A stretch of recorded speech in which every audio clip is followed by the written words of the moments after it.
This news program is proudly brought to you by Smart Start Breakfast Biscuits and Now Biscuits.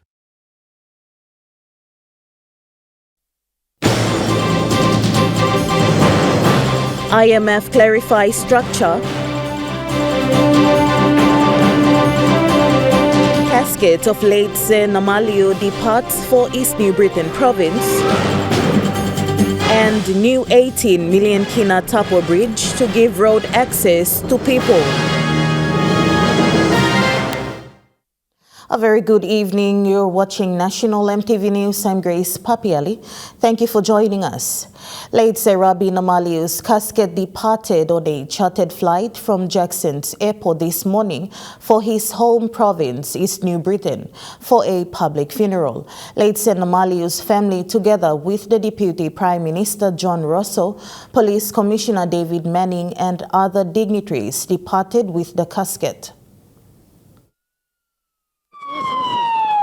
The casket left the Erima Funeral Home at around 8 a.m. for the Jackson Ceremonial Car Park.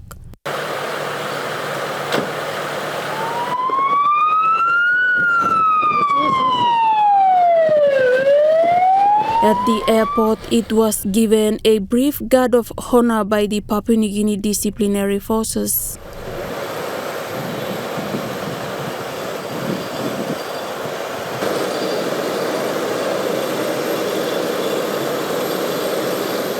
At around 8:30 a.m., the casket was brought into the chartered flight by the PNGDF ready for departure.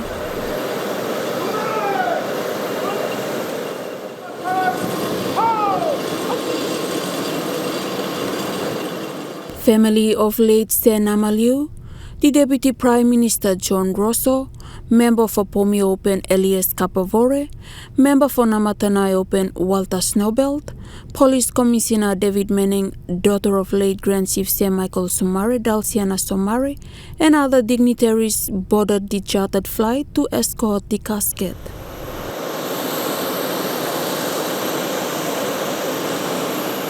At around 9:06 a.m., the chartered flight left Jackson's airport for Tokwa Airport.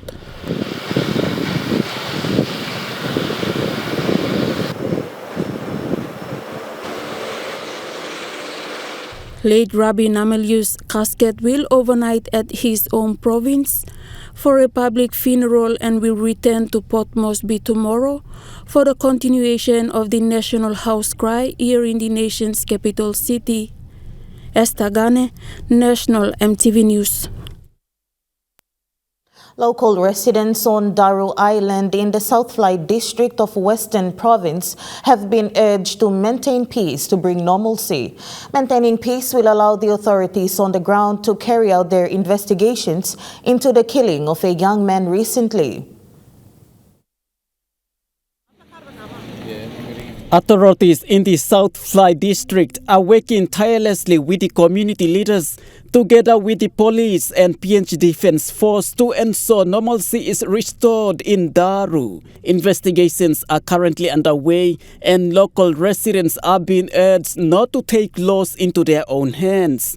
According to community leaders in Daru, such violent acts are not good and that there are proper procedures and processes that must be followed so that good order and peace is maintained. Some residents in Daru have also raised their concerns on the island as their properties were damaged, affecting their businesses and making a loss of earning an income to sustain their lives. Currently, the situation has been contained and work is in progress to find the cause of the incident. Locals are also calling on the Western provincial leaders and their local member to put in place strong security system within the district to monitor illegal crossing and smuggling of drugs and trading between the two countries, Australia and Indonesia. In recent years, this issue has not been addressed and has been affecting the lives of the people in South Flight district. Jim John, National EMTV News. The people of Raikos District and the people of Tapo in Medang Province will have access to travel to the nearby provinces, as well as making life easier with the opening of the newly built Tapo Bridge, which was officially opened by Prime Minister James Marape. Present to witness this momentous occasion were people of Medang, Minister for Works and Highways Solan Mirisim, Medang Governor Ramsey Pariwa, and other Parliament ministers. Prime Minister James Marape, Minister for Works and Highways Solan Mirisim, Governor for Medang Ramsey Pariwa, and other Parliament ministers were given a traditional welcome at the Medang Airport on their arrival in Medang.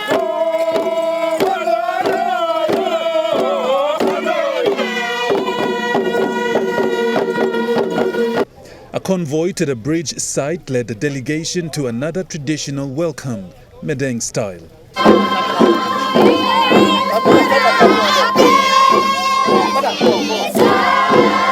Here, the Prime Minister and his delegation were met by district leaders, people of Medang, the Chinese contractors, Kovac, and other important dignitaries.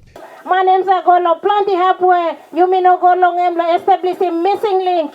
Na unconnected areas lo Papua New Guinea, and in it lo this la flagship program la Marape Rosso government all call him Connect PNG, and it is doing wonders for districts like Raikos and Telefomin and any other districts in Papua New Guinea. She said the newly opened Tapo Bridge in Medang Province will now give access to nearby provinces and the people of Medang to help them trade their produce. But it's a one blood bridge, meeting you most significant bridge because this is Tapo River, then the Tapo Bridge. And come up here, and we send him look Ramu Highway now because Tapo River is the only wet crossing. Ramu Highway Blumibla. Now I need James Marape leadership, Prime Minister Blumibla, and if you look also cement and run, na carba run on top. So I'm completely more than a bridge walk inside the Ramu Highway. Governor Pariwa added that the new bridge will connect people to people and make life easier and travel shorter. He said this bridge is a very important link and one that needed fixing as it will open doors of opportunities. Now we plus a road on this highway probably 6 hours or 5 hours. Time we connecting this road tomorrow, but you run 3 hours or 2 hours to Solo Kabablo. Or 5, 6 hours to Solo Kabablo Highlands. That's why, come on, play you. Kiss him money, now put him like kind of strong big or something. He encouraged the locals to take ownership of the bridge and to take good care of the bridge as a national property and one that will help them move freely around the country through the Connect PNG program. This Larodia Minister of Works, thank you to like giving priority. Me clear how much life we lose here. And today as I walk in I was quite emotional to see what a wonderful infrastructure we got here. The bridge was built at a cost of 18 million kina by a Chinese company, Kovac. The bridge was officially opened by leaders of the province and Prime Minister James Marape. So I'm here standing on the newly built bridge for Tapo in the Medang province. Now this bridge will give access to hundreds, if not millions of people traveling between provinces in the country. This bridge costed about 18 million kina. Now it was officially opened by Prime Minister James Marape together with other dignitaries and Minister for Works and Highways Solan Mirisim. Now this bridge will give access to locals here in Medang province to freely move around and bring their produce into urban parts of the country.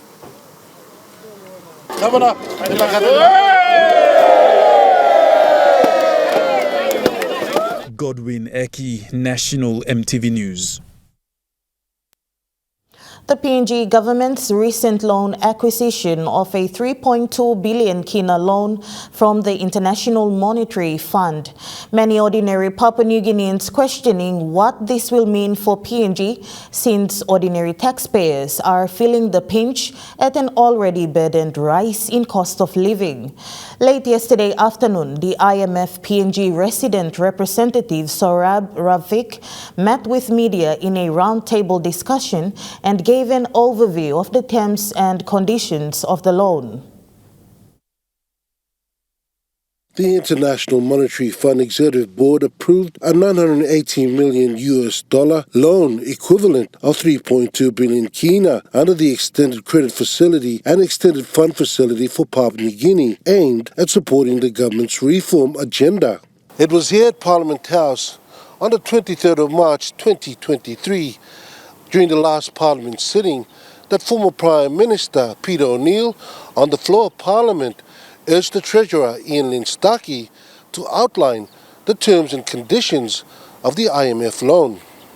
And they're urging the authorities, that's you, Treasurer, the need to accelerate structural reform programs. And I quote, you read the statement properly. That's what they are lending you the money. You are not telling us the conditions in which you are borrowing this money. In his response, Treasurer Ian Lynn-Starkey said the IMF loan was not a bailout for the country, but a good deal at 2.4%. Is a good deal at 2.4%. The IMF is not a bailout. It is a good deal. While former Prime Minister Peter O'Neill warned of adverse consequences, the PNG government went ahead and borrowed, whilst Treasurer Ian Lynn-Starkey downplays it as funds needed for reforms. In a roundtable discussion with media, the IMF resident representative Sorab Rafiq, who has been in the country and has begun his new posting, stated that the 3.2 billion kina loan would be given in tranches and would be repaid by the PNG government over the long term and at a low interest rate that is also below the market borrowing rate for PNG. The program that has been agreed is for 38 months, just over 3 years. The total financing is close to $1 billion US. And the sort of program and the disbursement of the money is conditional on six reviews over that 3-year period. So there will be a review every 6 months. And so conditional on the targets being met that have been agreed upon with the government, will sort of then determine whether the next tranche of money is released to the government. The report for the government of PNG agreeing to an IMF financing program was published on March the 29, 2023 and is available online. A copy was also given to the journalist involved in the discussion with Mr. Rafiq, who said the report was transparent. The report for that was published on March the 29th and it's available online. So this is available for everyone to read. And it basically contains all the information on what has been agreed. For a more in-depth look on the IMF loan, a detailed story will air this Sunday on A Closer Look. Meanwhile, an announcement was also made yesterday that a permanent IMF office is being set up in Port Moresby, the country's first for over 2 decades, and that IMF was here on the invitation of the PNG government, and their presence is here to show the importance placed on PNG by IMF. Rocky Iso, National MTV News. National MTV News continues after the break. Stay with us.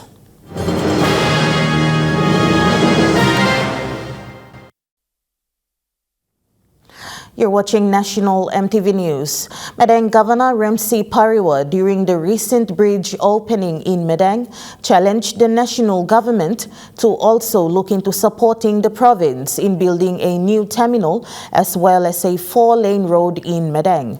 He said if other provinces have built world-class facilities in their part of the country, Madang too can do the same with the support of the government.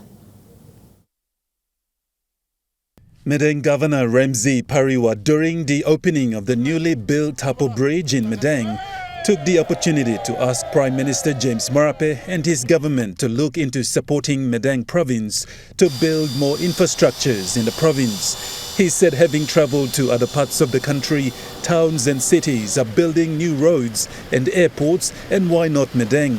He said Madang needs substandard roads with 4 lanes. Medeng town road ang bagra view street im dislaya ba mitla ron good lo cement tas on mitla godam lo pem you kalap lo airport na kam now lo ya you road lo ngam yot looking finish substandard road mi like in full lane bro town road mi like in full lane so Suppose you can make him this la road ya. This la bridge ya. But you walk in Merrick Town, follow an highway blooming, road blooming. Not only did he ask about the new roads, but also asked if Medang Airport could be looked at and to be fixed so that it can match other big airports and terminals in the country. As a tourist destination, building a world-class airport and terminal will help boost the number of tourists that visit Medang. Airport blooming, stop. You land, you touch down, now want me. You here, you looking finish. You come along and go me show him you. Liglig airport 2 months, lo size blow manang. Kaya nga amiga style airport sa retras can confirm me true. Mount Again amiga Narablagan class hotel. Sorry, airport. Nang one kano sem Goroka amiga Narablagan airport blongem. Na madang bibla start stop push start. Miles lo push start. Prime Minister airport blue you ya. You ask bless marang so menon up to talk plenty. Look him heavy blue me to blana. You see me na golongem. You think me na midla start work now no got time. Prime Minister James Marape said as the national government's obligation to build vital infrastructures in the country, the road links, the airports and the national government will ensure that services are evenly distributed so that the people of the day are given the services they deserve. Now, make sure we love him road, port, airport, bridge, Medang, airport, me hold him can go back, click, but let's straighten and make him good again. And also something people are walking right across the country. I will come back one more time. Long Medang, long airport, na town road. Now me hope that PMIZ is la time me talk to Isla. Now by looking more Medang but moving the right place. And as far as picking up where you should be in contributing to the economy of our country and Medang and our people here. Godwin Eki, National MTV News. 8 shortlisted applicants were arrested by police in Port Moresby for producing fake documents during screening. Assistant Commissioner of Police Human Resources, Samson Siguyaru, alleged that the suspects were amongst other shortlisted candidates scheduled for screening at Rita Flynn Courts for regular and cadet police training. One of the requirements in the RPNGC recruitment was for applicants to produce original documents like birth certificate, NID card, and police clearance form during the screening process. According to a statement released from the RPNGC, the suspects were amongst 3,900 shortlisted applicants for NCD Central and Gulf. Of the 8 suspects arrested, one was a 25-year-old woman.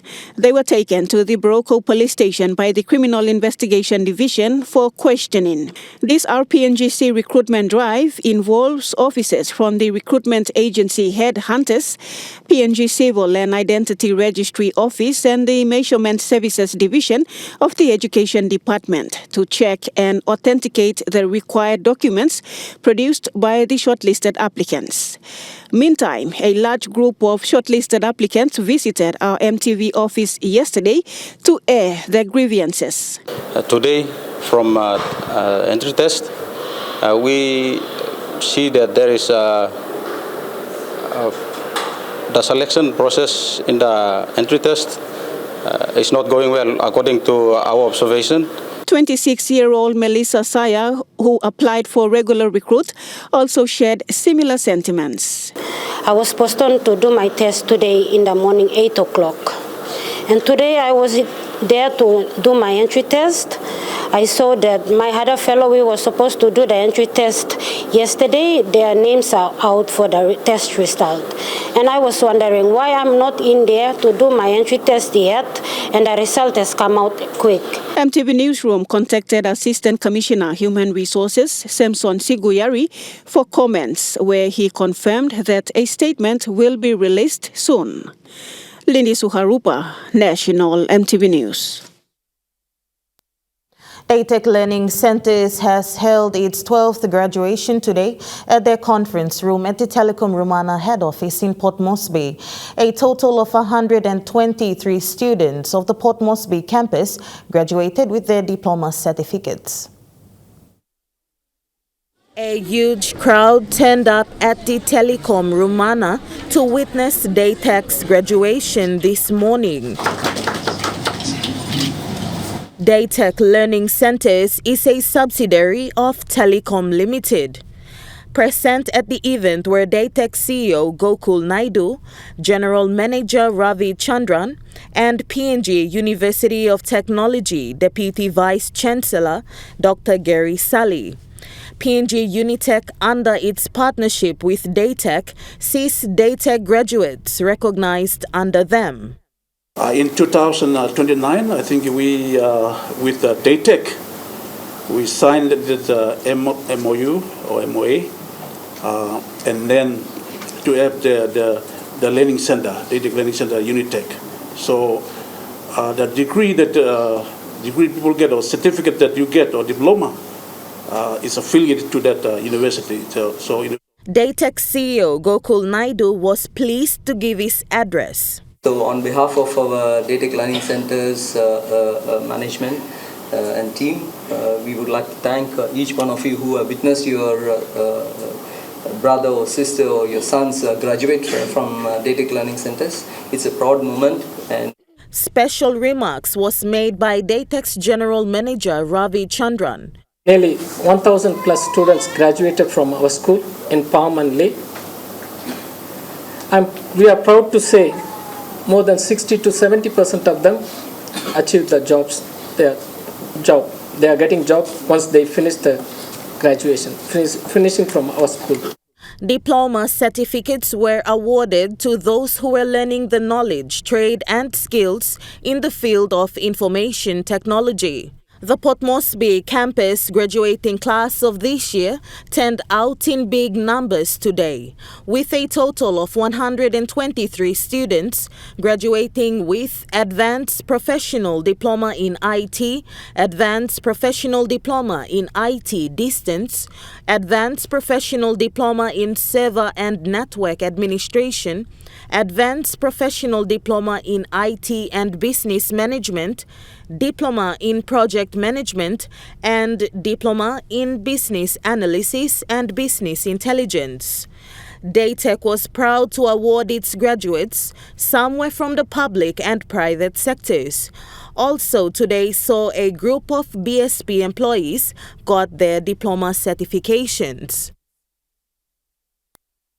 Meanwhile, Daytech Learning Center CEO Gokul Naidu has given a motivational speech to Daytech's graduating class of today. In his encouragement speech, he emphasized also on the importance of networking and working positively once they are employed in the working environment. And at workplace, people say, everybody is indispensable. One person can replace the other. That's not true. I've worked in the industry for 35 years, and I can tell you, every person who works in the organization has something they bring very unique to the business. So when they leave, then only you know that how important they were. So if you work towards improving yourself day by day, you will become indispensable. If this organization can't use you, there will be another organization who will be loving to take you. So be indispensable. That's linchpin. That's the talk of the town today. So you young graduates who have graduated, work towards becoming indispensable.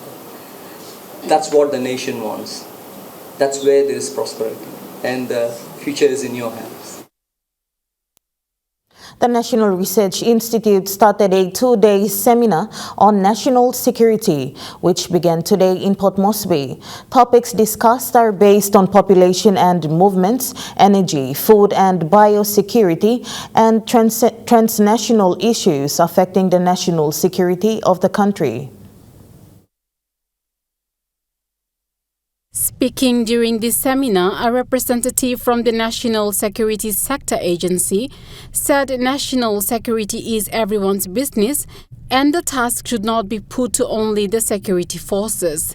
The respective security sector agencies, they are the lead agencies, but that is the national security is. The challenges highlighted in addressing national security in the country are on each agency's capacity in addressing national security. What we lack are the adequate capability and the capacity of all the security agencies. This will provide the effective and efficient coordination and the administration of the national security matters in the country. Around 13 agencies in the country are tasked in providing national security. The National Security Sector Agency said it is their job to inform the government on measures on how to address national security issues. NSP strategic action plans that provides a broader framework at the strategic level to assist key security agencies, government departments, NGOs, and civil society in Papua New Guinea to draw from this action plan to align their respective organizational plans, including their corporate plans, management plan, work plans in order to implement the NSP. The national security policy is currently under review to further address the issues of national security in the country. Cynthia Mako, National EMTV News. The PNG National Disaster Office will be sending a team to East Sepik Province to carry out technical assessments on the ground. This follows the 7.0 magnitude earthquake that occurred within the province recently.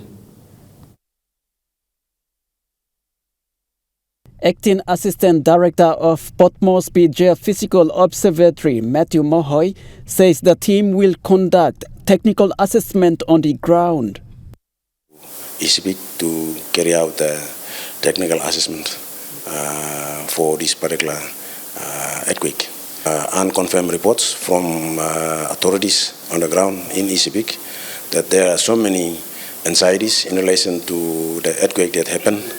He explains that there are occurrences of aftershocks. So aftershocks will continue for some time. It can be for some weeks or some months or even years. And then it will slowly die away. The reason being that whenever there's a big earthquake, all the rock units in the ground have moved, become displaced. And so over time, they will have to readjust themselves. So in the process of readjustment, they give rise to these small aftershock events that's happening. And that's why people are feeling. But these aftershocks, they will not be of bigger magnitude. They will be less than magnitude 7, and then it will slowly, over time, it will die away. Jim John, National EMTV News. Now we take a look at the Nest Fund market report. The Kina closed unchanged at $0.2840 in the interbank market. At Bank South Pacific, Kina was buying $0.2765 $0.4100 Australian dollars, $0.2438 euro, 36.35 Japanese yen.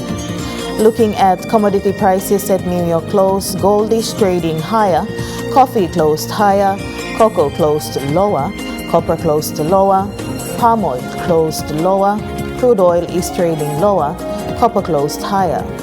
On the stock market, the Dow Jones closed lower, the ASX 200 is trading lower, the All Ordinaries is trading lower. National EMTV News continues after the break with more stories. Stay with us.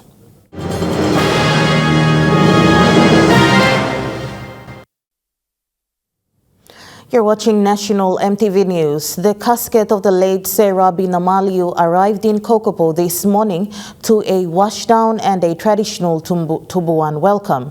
Accompanying him were Deputy Prime Minister John Rosso and dignitaries. The casket of the late Sarah Binamaliu was taken to the Vunapope Conference Center, where he was received by provincial leaders, his people, and the last man standing, Sir Julius Chan. Tributes were made. Deputy Prime Minister John Rosso spoke of what a great statesman the late Serabi was and how fortunate PNG is to have had him as a leader. Sad day today that we stand here when we move on and shut another chapter of our lives in our young country. But we're also fortunate to be living in these chapters and to see and witness what has transpired and to see what our people, our leaders have done and shown the way so that we can live as a better country for our children. We are very privileged to be living in this time and age. Deputy Prime Minister also went on to add that the late Serabi is an example that all Papua New Guineans should live by. Personal lies before us now. is a shining example of what we as people, as politicians, as leaders, should aspire to be. We should learn from that. Sadly, these days, our public service is not what it used to be. Some of our leadership qualities are not what it used to be. We should all learn on this sad day, but at the same time learn from examples of people like Sir Rabi. Honesty, transparency, integrity, and that is what we as people should lead by. And not only leaders, but every single person, every man and woman. Pomio MP Elias Kapavore also spoke of the late Sir Rabi as a great statesman and his contribution to the nation even after his political life. Soon after independence, he was the first chairman of the Public Services Commission. In his 25 years as member for Kokopo, he served in many important ministries, including the Speaker of National Parliament and the fourth Prime Minister of our nation. Even after his political life, he is still engaged and contributing effectively in development of our nation in many different ways. He described Sir Rabi as an architect of the PNG public service structure. As Speaker of National Parliament in 1995, he was the head of the legislature when the Public Services Management Act was passed in Parliament. He respected the value and the state institutions. He was a true role model for all public servants in our country today. Gazelle MP Jelta Wong made a very significant statement which highlighted the kind of leader Sir Rabi was. As a Prime Minister, Sir Rabi did something that is difficult for many other world leaders to do, and that is to retire from the top office with grace and dignity. After his time as Prime Minister, Sir Rabi offered his service to the nation in whatever capacity any future Prime Minister asked of him. We know that it's not easy for any former Prime Minister to serve under other Prime Ministers, but that is the mark of a great man. The official handover from the provincial national leaders to the family was done at the Vunapope Conference Center before his casket left for his Raluana village. The late Sir Rabi Namali will overnight here at his Raluana village with his people for the last time tonight. His funeral service will be conducted tomorrow morning at the Raluana United Church. After the funeral service, the late Sir Rabi Langanai Namali will be flown back to Port Moresby. Florence John Duo, National EMTV News, Kokopo. TISA Community Finance Limited has again reaffirmed its support for the annual SME Business Breakfast with the Prime Minister with an announcement of 300,000 kina as naming rights sponsor. This was announced by the PNG SME magazine in partnership with the SME Corporation at TISA House today. Since 2019, the annual breakfast to mark the International Micro, Small and Medium-Sized Business Day has been a success, with interviews, market updates, analysis and opinions on big issues in Papua New Guinea being discussed on the day. Today, TISA Community Finance Limited reaffirmed its support with the announcement of 300,000 kina sponsorship. And I'm quite excited because everyone's talking about the SMEs, that we need to do something on the SMEs. That's one of the reasons why we are being partner for this particular event, and by uplifting the amount to 300,000 from 100,000 kina last year to this year, because we're quite excited. This is one of the sector that, in fact, not only TCF for to be a TISA bank, all the financiers need to focus on these particular areas, and we're very much committed to work with government and other institutions. This year on June 27, discussions will cover business domestic trade support and their roles in achieving the sustainable growth and development of the micro and SME sector. The SME Corporation Chairman John Pora grateful for the support. It's been an ongoing development process, and I want to congratulate also Andrew and Strategic Communications on the endorsement also for 2023 from the SME Corporation management team. Relationships are very important, particularly at a time like now when we're in an economic cycle pattern of decline, so to speak, in the market, the challenges that we're facing, inflation, all of these things have a broader impact on the national economic structure. The chairman also called for a structural framework to be put together by all stakeholders. Collaboration between the enterprises and the institutions such as ourselves, being an implementation agency in the country, the SME Corporation, to design frameworks. One of our greatest challenges over the last 48 years running in national sovereignty is that we've got great administrative guidance from our National Goals Directive principles, the frameworks that we have to our Vision 2050. Managing Director of Strategic Communications and event organizer Andrew Runawari said it's all about partnership. We have traditional partners that have supported the event in communications such as EMTV and Vodafone and Digicel and all other sectors have come together to support. Because SME is just not one arm, it's across different arms of the economy and also the social side. So it includes many other corporate and development partners and government agencies as well. In 2019, the inaugural event drew a room full of guests, representative stakeholders in SME development and growth, but no sponsors. Last year, a host of sponsors were part of the event, and this year, more is expected, with the launching for nominations for the 2023 annual SME Awards of Papua New Guinea at the breakfast. Rocky Iso, National MTV News. National MTV News continues after the break with Trukai Sports. Stay with us.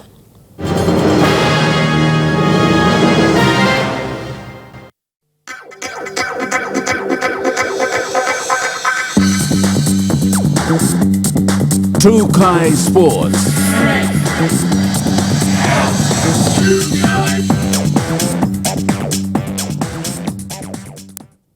Welcome to Trukai Sports. During the Southern Region National Kickboxing Championship staged by retired PNG Kickboxing World Champion and reigning PNG Kickboxing President Stanley Nandex that was contested last weekend, the newly introduced boxing club in the PNG boxing fraternity, the Wild West Boxing Club, showcased outstanding performances which saw them claiming the 2023 Southern Region National Kickboxing Championships title. The team mostly comprises of boxers from Enga Province, and they are backed by the vibrant former rugby icon Nelson Wallen. The Wild West Boxing Club has under their possession one experienced pro boxer, Bradley Yallow, who basically takes charge of the club's sparring sessions.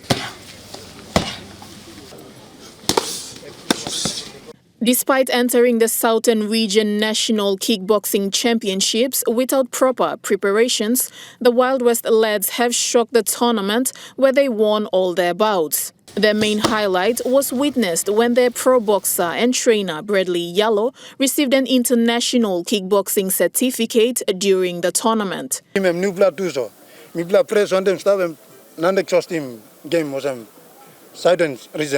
Southern region. Southern region champion kabe most team or team blomi also boys blomi mibla ogoda goem mibla win him or plan di come ogoda lose nangobat mibla Wild West mibla win him dila game na mibla also plan di trophy mibla kim na nanda present me one the international certificate plan di employee me Wild West kisim. An elated founder of the Wild West Boxing Club, Nelson Wallen, recalled on their inaugural win. The first like game mibla Wild West my game play. Now got a boys win.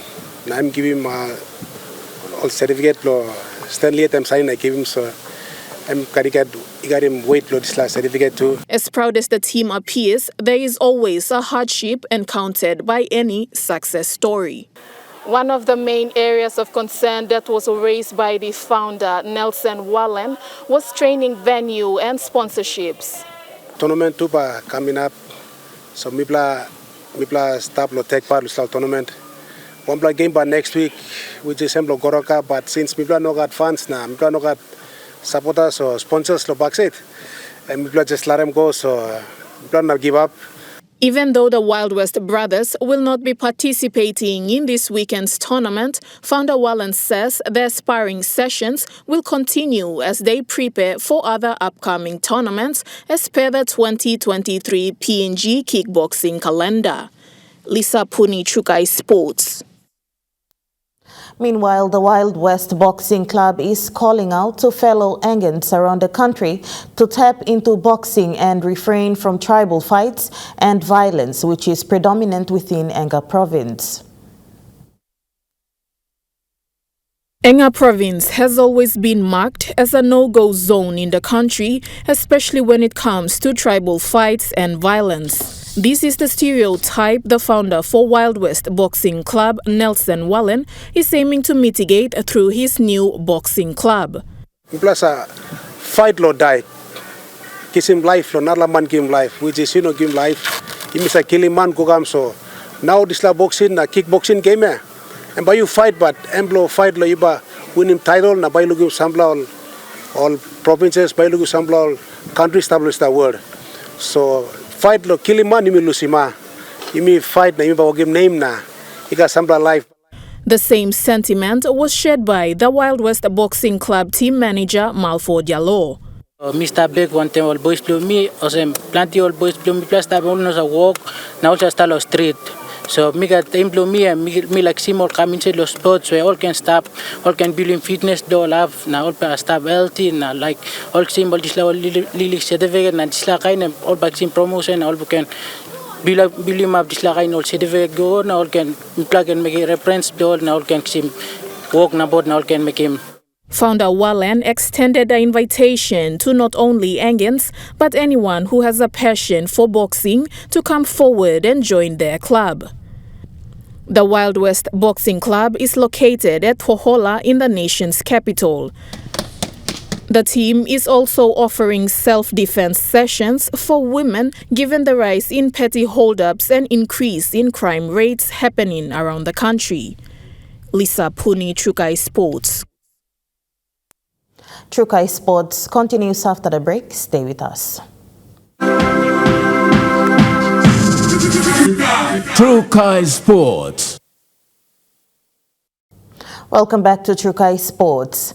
After 2 weeks of the competition, the SPPNG Hunters are now ready to take on the Northern Pride in Round 5 of the Host Plus Cup this Saturday in Cairns, Australia.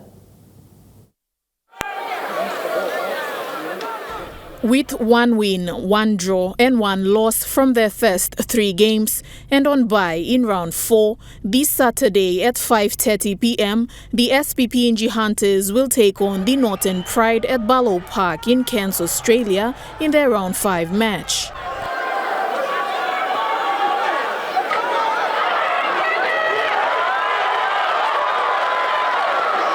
The Hunters have had 2 weeks break courtesy of a bye in round 4 and the Easter long weekend. As the Hunters look to play an aggressive and fast fashion of footy this Saturday, their opponent, the Northern Pride, will offer a stand contest against them. SPPNG Hunters head coach Stanley Tappen commented that the Hunters have had a strong start this season and that is all thanks to the shared contributions of the middle rows. Lisa Puni, Trukai Sports. Moving to overseas sports now, and in NRL, the Rabbitohs take on the Dolphins in tonight's NRL game as the Rabbitohs will be on the lookout for informed Dolphins fullback The Hammer. After crossing for the Dolphins' first ever try at NRL level, Tabua Fidau has crossed for a try in every match since to top the NRL's try-scoring tally with 8. He came to the club from the Cowboys and hasn't looked back, propelling himself into Origin contention, which is a selection headache Maroons coach Billy Slater would surely be welcoming. The Dolphins sit in the top 4 on the NRL ladder, while the Rabbitohs are 1 game out of the 8 on 3 wins. And that ends Trukai Sports. The Money Plus weather report is next. Stay with us. Trukai Sports.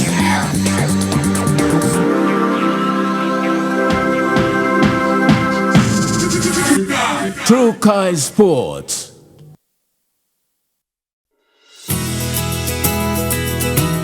This weather update is proudly brought to you by MoneyPlus, with you always. Taking a look at the weather forecast for the next 24 hours in the southern region, Port Moresby City, chances of heavy rain showers and possible thunderstorms with potential flooding. Popondetta, cloudy periods with rain showers and possible thunderstorms. In Momasa region, Lake City, cloudy periods with rain periods tonight. Vanimo, mostly fine. In the New Guinea Islands region, Lorengau, easing showers, then partly cloudy. Buka, cloudy with few showers and possible thunderstorms. In the Highlands region, Mount Hagen City, rain showers and possible thunderstorms, then low cloud basis. Mendi and Wabeg, periods of thundery rain this afternoon and tonight. The weather update was proudly brought to you by MoneyPlus, with you always. And that wraps up the news, sports and weather for Thursday, the 13th of April 2023. From the entire news team, pleasant viewing. Bye for now.